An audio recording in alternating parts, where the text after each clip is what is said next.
యేసుక్రీస్తు శ్రేష్టమైన ఉన్నతమైన నామంలో అందరికీ వందనాలండి. దేవాతి దేవుని మహాకృపను బట్టి ప్రతి ఒక్కరికి నా ప్రత్యేకమైన వందనాలు తెలియజేస్తూ ఉన్నాను. ఈ వాక్యాన్ని అనేక మందికి షేర్ చేయమని అడుగుచున్నానండి.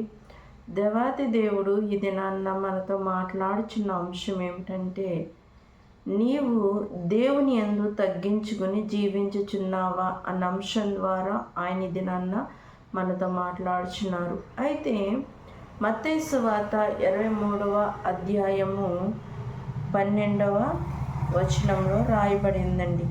తన్ను తాను హెచ్చించుకునేవాడు తగ్గింపబడును, తన్ను తాను తగ్గించుకునేవాడు హెచ్చింపబడును. దేవుడి పరిశుద్ధ వాక్యము దీవించునుగాక. ప్రార్థన. మహోన్నతుడా, మహిమగల రాజా, సర్వోన్నతుడా, సర్వాధికారి, నీకు వందనాలు. ఈ దినాన్న మీరు మాట్లాడుచున్న లేఖనాన్ని బట్టి వందనాలు ప్రభువా. నాయన, మీ ఎదుట మేము తగ్గించుకుని జీవించుచున్నామా లేదా అని తండ్రి మమ్మల్ని మేము పరిశీలన చేసుకుని నాయన నీ యందు మేము తగ్గించుకుని జీవించడానికి కృప చూపించండి నాయన. దానికి సాదృశ్యంగా నువ్వు ఎంతగానో తగ్గించుకుని జీవించావయ్యా నాయన. అలాంటివి చూసిన తండ్రి మా మనసులో నేను మార్చుకోకుండా తండ్రి నాయన మమ్మల్ని మేము హెచ్చించుకునే స్థితిలో జీవించుచున్నాం తండ్రి. అలాంటి హెచ్చింపు జీవితాన్ని మాలో నుంచి తీసివేసి నీ ఎదుట నాయన ప్రభ మేము తగ్గించుకుని జీవించే జీవితం దయచేయమని నాయన ప్రభ. ఈ వాక్యము అనేక మంది నాయన వినగలగడానికి కృప చూపించండి. ఈ యొక్క యూట్యూబ్ ద్వారా అనేక మందిని చెంత చేరినట్టు సహాయం దయచేయండి. ఒక్క ఆత్మనైనా నీకోసం సంపాదించాననే కృప నాకు దయచేయండి అయ్యా. ఒక హృదయాన్ని కదిలింప చేయమని అడుగుచున్నాను బాబు. నీకు వందనాలు. ఏం మాట్లాడాలో ఏం చెప్పాలో నాకైతే తెలియదు, కానీ మీరే నాతో మాట్లాడమని ప్రభా చిన్న ప్రార్థన దేనిపై నీ సన్నిధానం చేర్చుకోమని నజరేనేస్తున్న నామములో అడుగుచున్నాను తండ్రి, ఆమేన్. మరి దేవాతి దేవుడి ధనాన్ని మనతో ఏం మాట్లాడుచున్నారండి? మరి నీవు దేవుని ఎదుట తగ్గించుకొని జీవించుచున్నావా అని కదండి. మనము దేవుని ఎదుట తగ్గించుకుని మరి జీవించాలని దేవుని వాక్యం సెలవిస్తుంది. దేవుని ఎదుటే కాదండి, సమస్తమైన మరి మనుషుల ఎదుట మనము ఏం చేయాలి? తగ్గించుకుని జీవించాలి. ఎందుకు తగ్గించుకుని జీవించాలంటే, మరి లోకంలో మరి తాను ఎవరైతే హెచ్చించుకుంటారో వాళ్ళు ఏం చేయబడతారంటండి? తగ్గింపబడతారంట. ఎవరైతే తగ్గించుకుని జీవిస్తారో వారు హెచ్చింపబడతారని దేవుని వాక్యం సెలవిస్తుంది. అసలే ఎందుకు ఈ వాక్యము తెలియజేయబడుతుందంటే, మరి చాలామంది వారికున్న కొద్దిపాటి ధనాన్ని బట్టి కానివ్వండి, మరి కొద్దిపాటి ఉద్యోగాలు బట్టి కానివ్వండి, ఉన్న కొంచెంపాటి గౌరవాన్ని బట్టో మరి వారు ఎంతగానో హెచ్చించుకుంటారండి. ఎంతగానో గర్వాన్ని చూపించేవారు చాలామంది ఉన్నారు. అలాంటి వారి కోసం దేవుడు ఈ దినాన్న మాట్లాడుచున్నారు. ఒకవేళ నువ్వు ఒక ఉన్నతమైన స్థితిలో ఉండవచ్చు, ఒక ధనవంతుడు అయి ఉండొచ్చు, మరి ఏమైనా అయి ఉండొచ్చు. దేవునికి అసాధ్యమైనది ఏదీ లేదు. దేవునికి ఏంటండి? సమస్తమును సాధ్యమే కదా. దేవునికి అసాధ్యమైనది ఏమైనా ఉందంటే ఏదీ లేదు. ఆయనకి సమస్తమును సాధ్యమే. కాబట్టి మనము దేవుని ఎదుట ఏం చేయబడాలంటే మరి తగ్గించుకొని జీవించాలి. అలాంటి జీవితం జీవిస్తే మనం ఎంతగానో హెచ్చింపబడం. దేవుడు మనల్ని ఎంతగానో హెచ్చిస్తాడండి. ఒక ఉన్నతమైన స్థితిలో మనం ఉంచుతాడు. అలాంటి జీవితాన్ని మనం కోరుకునే వారికి ఉండాలి. అలాగూ చూసినట్లయితే మరి సుంకరి ఎంతగానో తగ్గించుకున్నట్లుగా చూస్తూ ఉంటాం. అయితే ఇద్దరు వ్యక్తులు దేవుని మందిరానికి ప్రార్థన చేయడానికి వెళ్ళారు. వెళ్ళినప్పుడు అందులో పరిసయ్యుడు తాను ఎంతగానో హెచ్చించుకుంటున్నాడు ప్రార్థనలో. నేను అలా ఉన్నాను, ఇలా ఉన్నాను, తానే పొగుడుకుంటూ హెచ్చించుకుంటా ఉన్నాడు. మరి సుంకరి అయితే ఎంతగానో తగ్గించుకొని ప్రార్థన చేస్తున్నాడండి.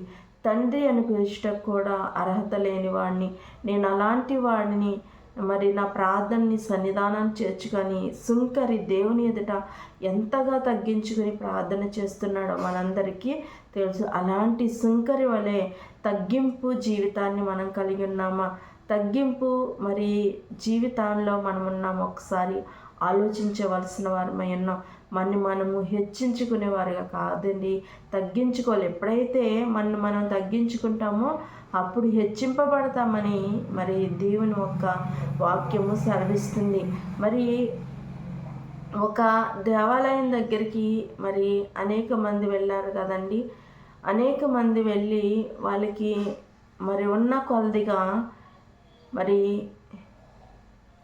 అక్కడ వాళ్ళకున్న ధనవంతులు చాలామంది వాళ్ళకున్న దాన్ని బట్టి మరి వేస్తూ ఉన్నారు దేవుని సన్నిధానంలో. అయితే ఒక బీద విధవరాలు 2 కాసులు వేసిందండి. తన దగ్గర అదే ఉందంట. అది ఎవరికి తెలిసింది? దేవునికి తెలిసింది.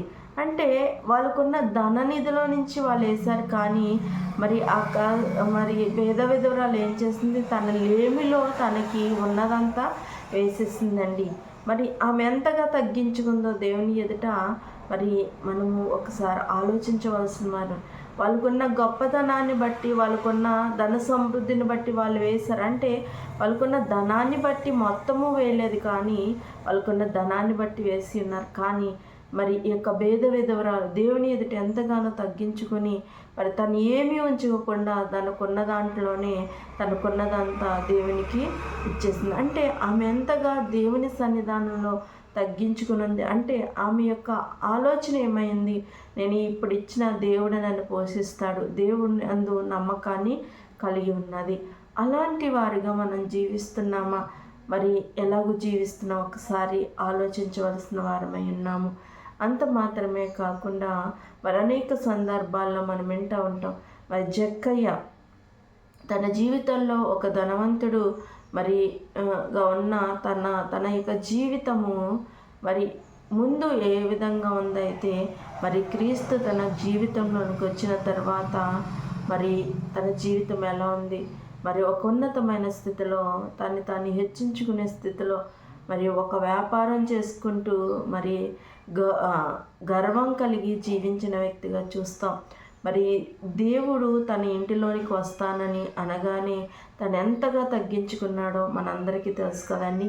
ఎంతగా తగ్గించుకున్నాడంటే తను అన్యాయంగా మరి వడ్డూ వసూలు చేసిన ప్రతి ఒక్కరికి కూడా మరి 400 ఇస్తానని, మరి బీదవారికి తనకున్న దాంట్లో సగం పంచి పెడతానని, మరి తన దగ్గరున్నదంతా బీదవారికి అన్యాయంగా తీసుకున్న వారికి ఇచ్చేస్తాను, నీవు నాకుంటే చాలయ్యా అని మరి ఎంతగా తగ్గించుకున్నాడో మరి మనం ఆలోచించవలసిన వారమే ఉన్నాం. అలాంటి గొప్ప వ్యక్తులనే మార్చగలిగిన సామర్థ్యం కలిగిన దేవుడండి నీవు నేను. ఏ పార్టీ వారము? మరి దేవుని ఎదుట మనం తగ్గించుకుని జీవించుచున్నామా, లేకపోతే మనము హెచ్చింపు కలిగి జీవిస్తున్నామా? ఒకసారి ఆలోచించాలి. సాక్షాత్తు దేవుడు ఎంతగా తగ్గించుకున్నాడో మనకు తెలుసు కదండి.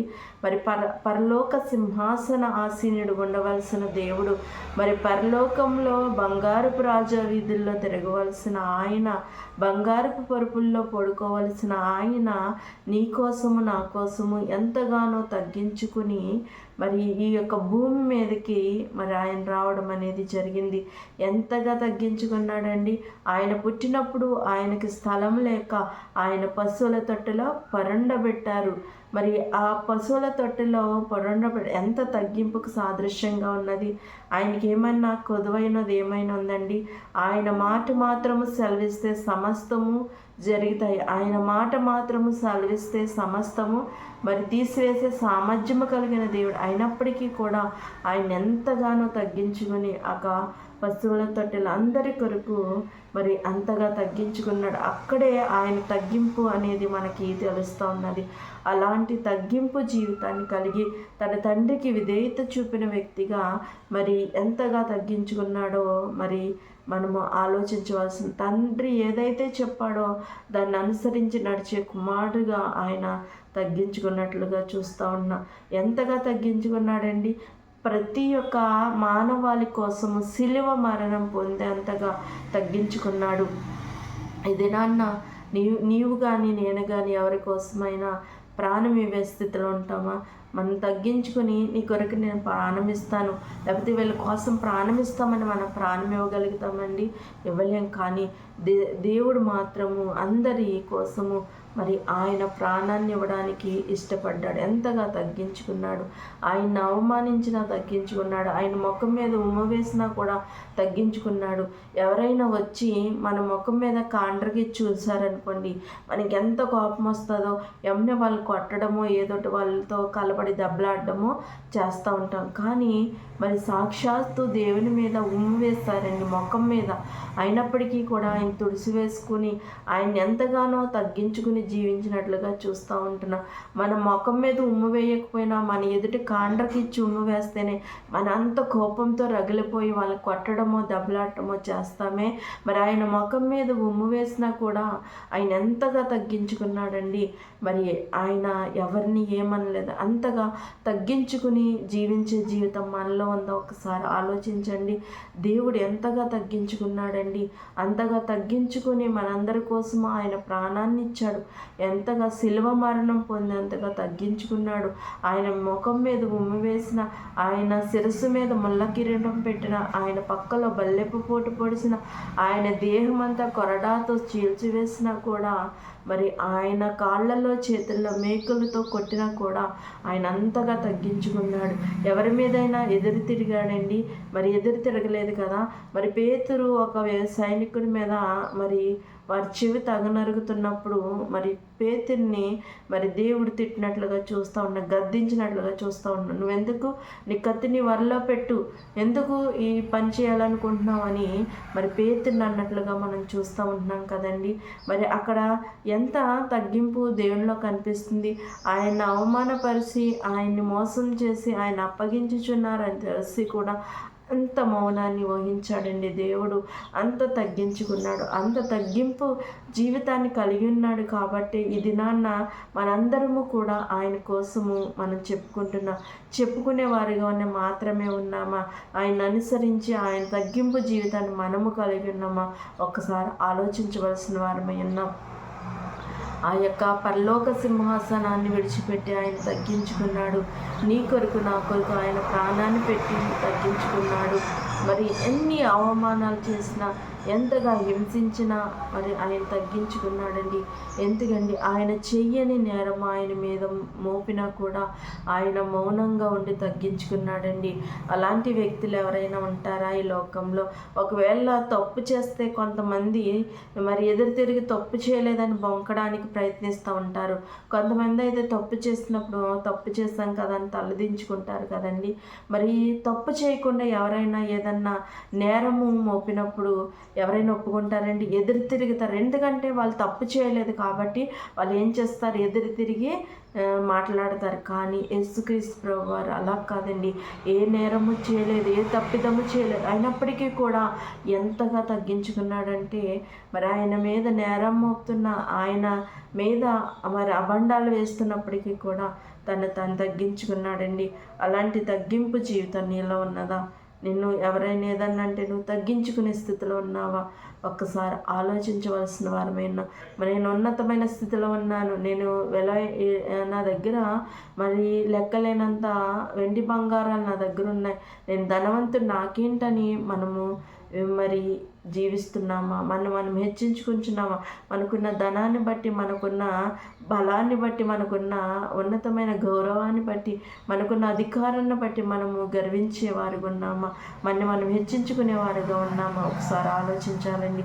ఒకవేళ అలాగూ మనం జీవించినట్లయితే మనం దేవుని ఎదుట, మనుషుల ఎదుట కూడా తగ్గించుకుని జీవించాలి. దానికి సాదృశ్యము యేసుక్రీస్తు ప్రభువేనండి. ఆయన ఎంతగా తగ్గించుకున్నాడో అలాంటి తగ్గింపు జీవితాన్ని కలిగి మనము జీవించడానికి పరిశుద్ధాత్మ యొక్క వాక్యం ప్రతి ఒక్కరి జీవితాల్లో వెలింపజేయనుగాక. ఆమె. అందరికీ వందనాలు. ప్రార్థన. మహోన్నతుడా, మహిమగల రాజా, సర్వోన్నతుడా, సర్వాధికారి, నికృపగల నామంలో స్తుతి స్తోత్రములు చెల్లించుకుంటున్నా. ఎక్కడైతే ఇద్దరు ముగ్గురు కూడి అక్కడ సెలవిచ్చిన వాడు నీకు వందనాలు. మారినవాడ, మార్పు చెందినవాడ, సృష్టికర్త, జీవాధిపతి యేసయ్యకు వందనాలు. ఈ దినాన్ని మీరు మాట్లాడిన లేఖన భావాన్ని బట్టి వందనాలు ప్రభా. నువ్వెంతగా తగ్గింపు జీవితాన్ని మాకు చూపించావు. మేము కూడా నాయన అలాంటి తగ్గింపు జీవితాన్ని కలిగి జీవించడానికి, నిన్ను అనుసరించి నీ మార్గాల్లో నడిచేవారు ఉండడానికి నీ కృప చూపించమని, చిన్న ప్రాణి సన్నిధానం చేర్చుకోమని నజరేయుని యేసు నామములో అడుగుచున్నాను తండ్రి. ఆమేన్. అందరికీ వందనాలు.